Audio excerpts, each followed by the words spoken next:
If you've ever caught yourself thinking, I have spent so long being who I thought I had to be, I don't even know who I am anymore, then you're not alone. This is exactly what happens when you have spent years shape-shifting for approval. When your identity was built on being liked, being useful, being easy. But here's the truth. You don't have to find yourself, because now you get to return to her. So let's do this, beautiful. I want to begin by talking about why losing yourself happens to high achieving people pleasers.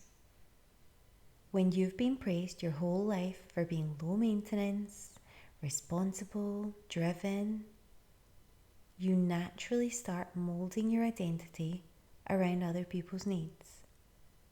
You became the version of you that kept the peace. You mastered the role of the good girl, the overgiver, the achiever.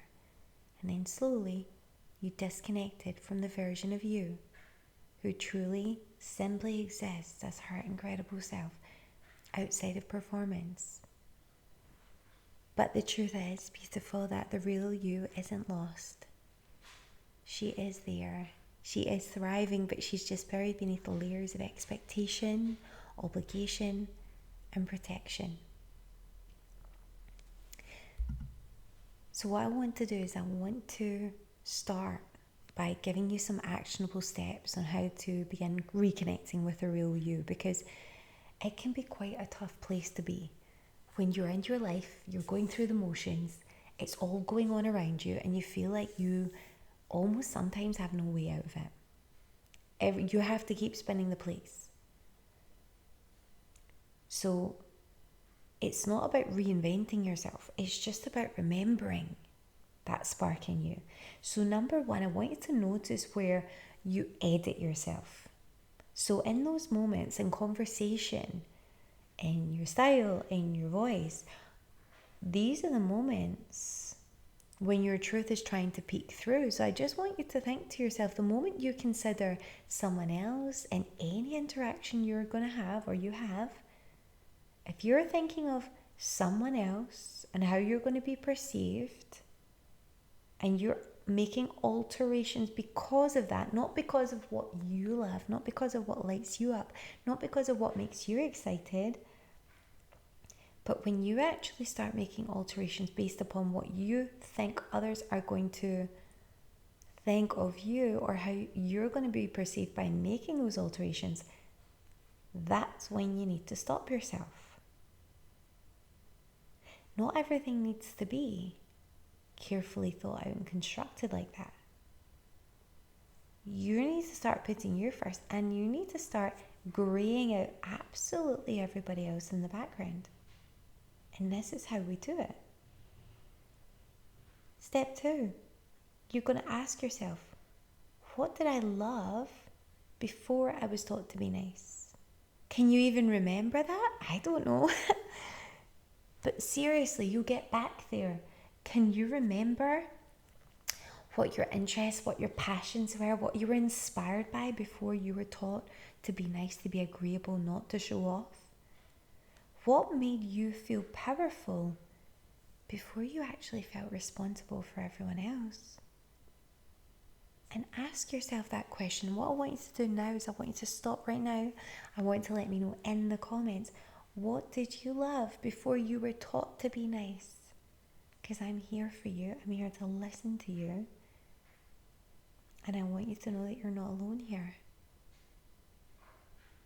And number 3, you're going to make space to connect with the real you. So whether it's journaling, dancing, therapy, sacred solitude just for yourself, just like I do it, as I mentioned in these episodes, in the morning, I create time for me when no one else is here, just for my own sanity. So create space for your uncensored self to return. It might be like going to the gym when the babies are asleep. It might be painting. It might be self-care. just dedicating more time to more beauty treatments for you, maybe like just at home beauty treatments, researching things you're interested in. Maybe you're really interested in some things. Maybe you're interested in horoscopes, human design. Maybe you're interested in, like more about the metaphysical world and manifestation and all of that. Maybe just give yourself some time to do things for you.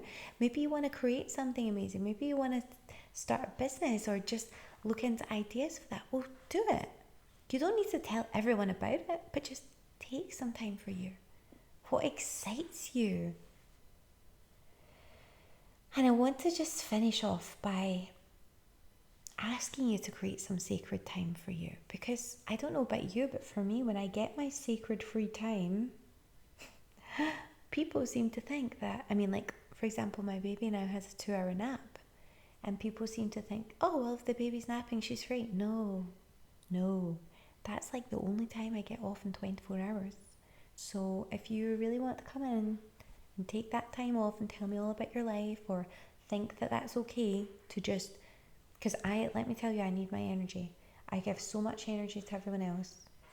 If I don't get me time, like silent time, I'm just extremely burnt out.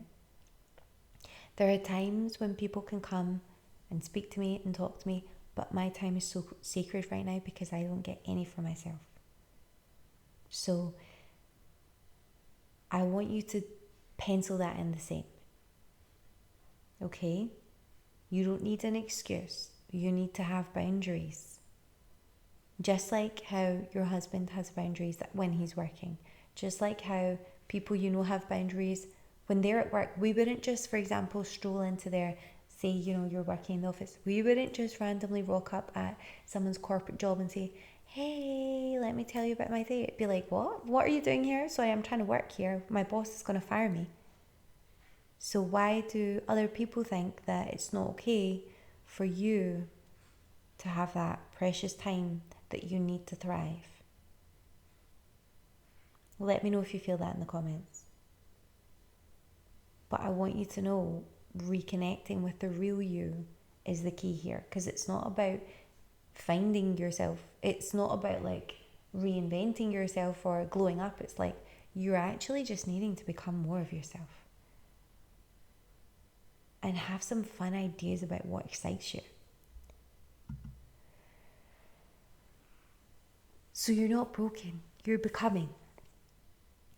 And every time you choose truth over performance, you rise, she rises, your best self rises. And this is deep work. It's really deep work. And if your soul is craving clarity, you're craving direction, you're craving powerful insight, then I want you to know that I created the spark activation for exactly this season of your life. The link is below if you want to find out more, but you will receive a personalised video insight that will help you to illuminate the patterns that are dimming your radiance and how to reclaim your magnetism, your confidence, your clarity. There's so much more information there at shop.mrsmanifestation.com/spark, or you can just go to the link below in the description, which says spark. You'll find it all about it there. But the version of you that you're longing for, beautiful, she never left. She's within you. I see her. She's waiting for your permission to return. So let's get her back again.